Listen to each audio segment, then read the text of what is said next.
E atenção, o ministro Alexandre de Moraes e sua esposa, alguns dizem consorte, doutora Viviane Bassi, a advogada mais premiada do Brasil, acabam de processar o senador relator da CPI do organizado, Alessandro Vieira.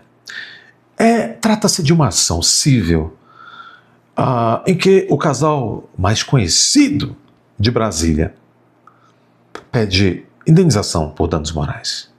Entenderam que Alessandro Vieira maculou a boa fama do casal. Família de Moraes aciona Alessandro Vieira por... A ação pede indenização de 60 paus por associar Viviane e filhos a uma facção. O Alessandro Vieira nega que o tenha feito.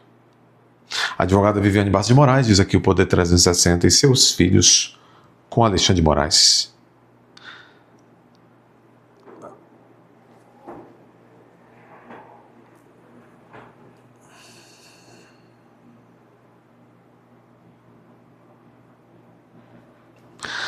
Acionaram o senador Alessandro Vieira, relator da CPI do Grande, por injúria e difamação.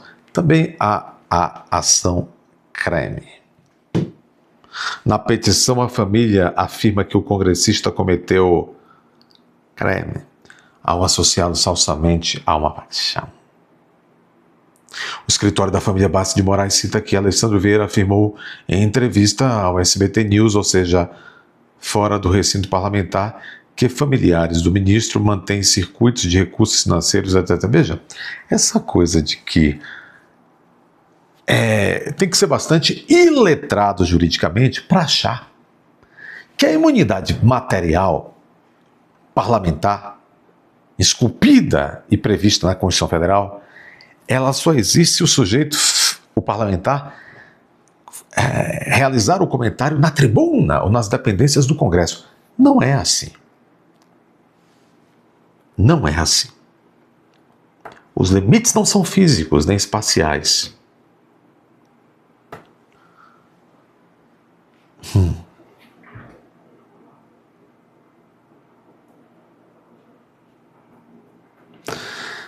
É isso, meus amigos. É o poste mijando no cachorro. Vejam vocês também que, neste dia, o STF tornou Gustavo Gaye réu por uma postagem suposta que fala mal de Lula. A PGR denunciou Marcelo Van Hatten por criticar um delegado de Polícia Federal. O delegado Moraes, que hoje trabalha dentro do gabinete do Moraes, aquele show.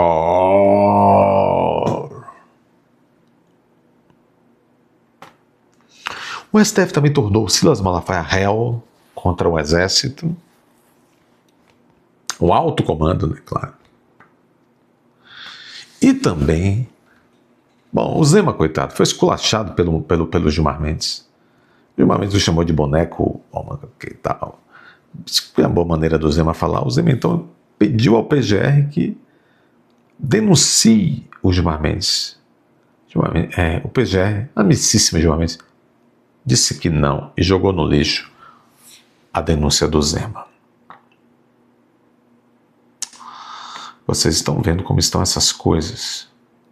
Então, talvez enquanto vocês estão vendo esse vídeo, se já for quarta-feira, dia da sabatina do Imbecias. Olha, um homem muito temente a Deus, diz que já há 24 horas está em jejum espiritual. É um homem muito espiritualizado, o Imbecias. Bom, de última hora, porque não tem voto, conseguiu costurar, o Alcolumbre não quis receber por semanas, de última hora conseguiu costurar um encontro com Alcolumbre. Agora, interessante, sabe onde se deu o encontro entre Gordolumbre e Imbecias? Na casa, em Brasília, na casa do ministro da Defesa. Sabe quem é esse ministro da Defesa? Esse José Múcio de Maracujá? Ele faz tudo do Lula. Esse homem era um deputadinho de baixo clero. O Lula o colocou no TCU. Ele se aposentou pelo TCU. E ele é assim, metido a bom vivant, que se dá com todo mundo, todas as tendências. Ui, foi demais aí, né? Todas as tendências, ficou até duvidoso. Esse homem foi lançado sem entender nada de defesa, é ministro da defesa, fraquíssimo. Toda hora toma esporro da Janja. Mas ele deve favores a Lula, que ele nunca teria se aposentado com essa grana toda aí do Tribunal de Contas da União, se Lula não o tivesse colocado lá. Então ele se vê assim. Então esse sujeito foi tirado agora da cartola por Lula, para ele ir lá convencer o Alcolumbre a receber o Messias. Veja que paiseco. O ministro da Defesa vai lá costurar encontro entre Alcolumbre e Messias, simplesmente porque Lula determinou que ele o faça. Que vergonha, hein? Que vergonha terrível. Eu tenho tanta vergonha desse país. Muita vergonha. Bom, eu quero dizer também aqui para vocês. Vocês viram aí, gente? Já nessa quarta-feira, talvez, isso vai ser talvez um pouco ofuscado pela sabatina, mas isso não vai sair de pauta, hein? Atenção. Um avião. Vamos aqui. Nós estamos em... Vamos lá, hein? Vamos voltar um ano no tempo. Estamos em abril de 2025. Voltamos um ano. Pá. Voltando de um país caribenho, um paraíso fiscal, num jatinho particular, estão Hugo Mota, presidente da Câmara dos Deputados, Ciro Nogueira, presidente do PP, alguns deputados e o dono do jatinho, que é o dono da Bet, o Tigrinho. Muito bem. Só que eles descem abarrotados de malas. E alguém tem a ideia de mandar que o piloto do avião passasse com as malas de todos, só que fora do raio-x. Alguém entrou com malas e conteúdos desconhecidos fora do raio-x. Isso virou um inquérito bem demorado, moroso, na PF.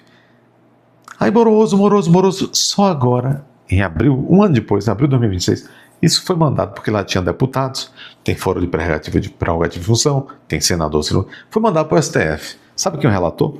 Moraes. Há indícios fortes de práticas de crime. Claro. Vamos começar pelo agente da alfândega, que permitiu que bagagens entrassem no Brasil sem, ocultamente, apocrifamente.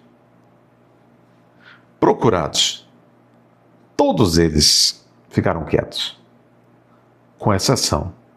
A mídia, foi procurar para que comentasse, com exceção do Mota, que disse: não, eu cumpri toda a legislação da alfândega. Mentira. Está comprovado pelas câmeras, as imagens. Vocês também ouvirão que a Polícia Federal encontrou mais, conseguiu acessar, porque estavam bloqueados, por criptografia, outros celulares deslocaram. Conseguiram acessar, estão analisando já. Se com um celular a República quase cai, e talvez caia, imagine com os outros. Foi bastante para a PF adiar a entrega do relatório sobre nomes de autoridades com foro de prerrogativa que foram encontrados e fatos atribuídos a essas autoridades que foram encontrados no primeiro celular. Então adiou a entrega. Vai encorpar mais. Muitas emoções. Oremos pelo Dr. André Mendonça. Já foi o segundo avião da Latam com problema, tendo como passageiro o Dr. André Mendonça. Jesus. Deixa aí seu like, inscreva-se, confira a sua inscrição agora. Comente, por favor, comente sempre. Por favor. Se aparecer o botão hypar, clique aí para esse vídeo chegar a mais pessoas. Esse é o momento. Leve isso a sério. Vá até a aba Seja Membro. Torne-se membro do canal. Leve muito a sério.